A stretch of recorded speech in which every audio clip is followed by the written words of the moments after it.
Pero laki ng development nang wala nang leak sa taas ng roofing ko, no. Hindi na ako nagpapayong.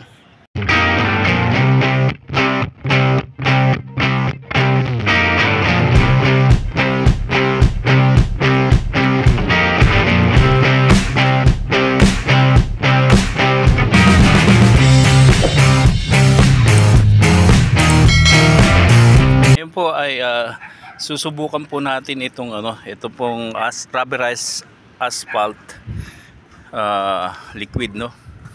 Ngayon po is last year linagyan ko po ng ng yung ating pong flexiband na may halong semento, tsaka din yung adhesive, no, dahil sa adhesive yung naging resulta.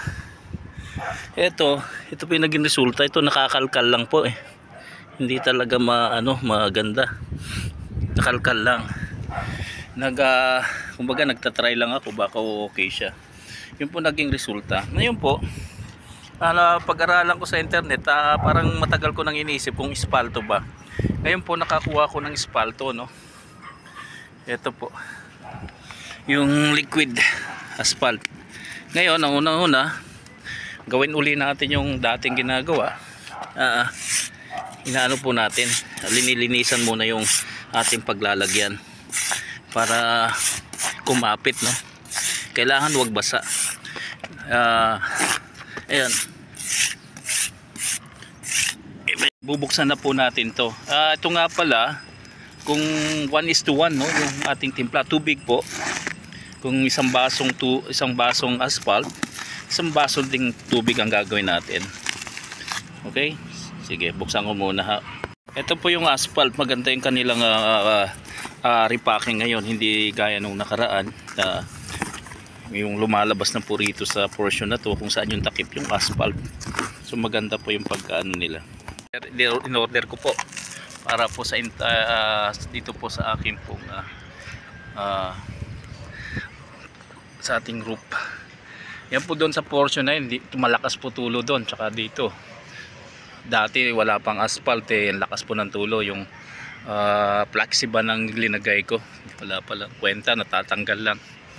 O yan, sige, mag-mix muna po. So ito po yung appearance nya, no. Rubberized liquid asphalt. So sa likod po niyan is yung mga instruction. Okay, ito yung mga instruction dito.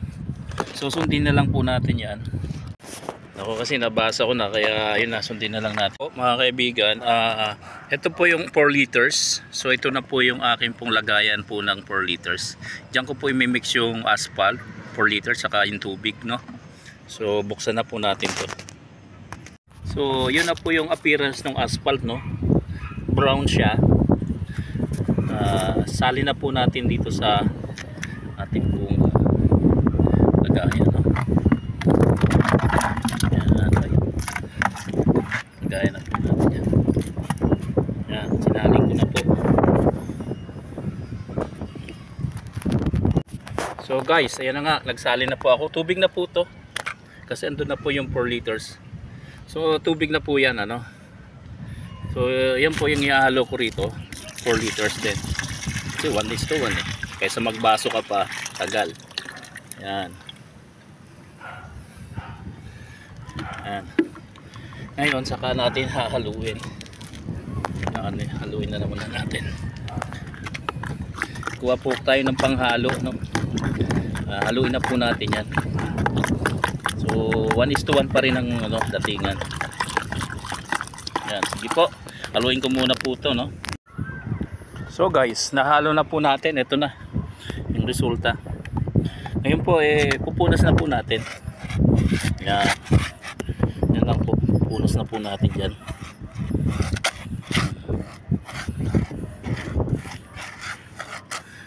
Okay, sige.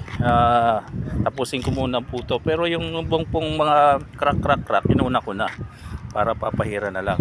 Sige, babalikan ko po kayo ulit. Hello guys, yun na nga po, tapos na po yung ating pagpipintura. As you can see, may mga natira pa, no. Yan.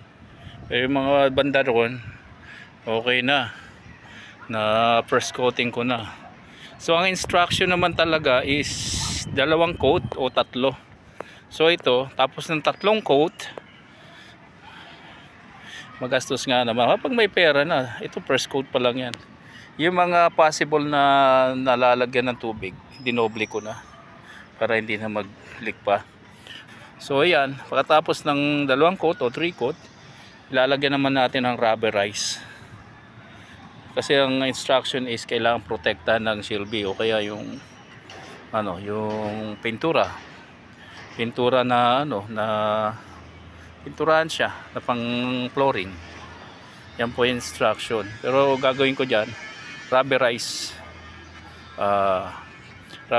siya, floor coating. Yan po. Medyo may mga natira pa pero madali na yon. At least nabawasan po yung leak. Yung lang po at maraming pong salamat. Update ko po kayo, no.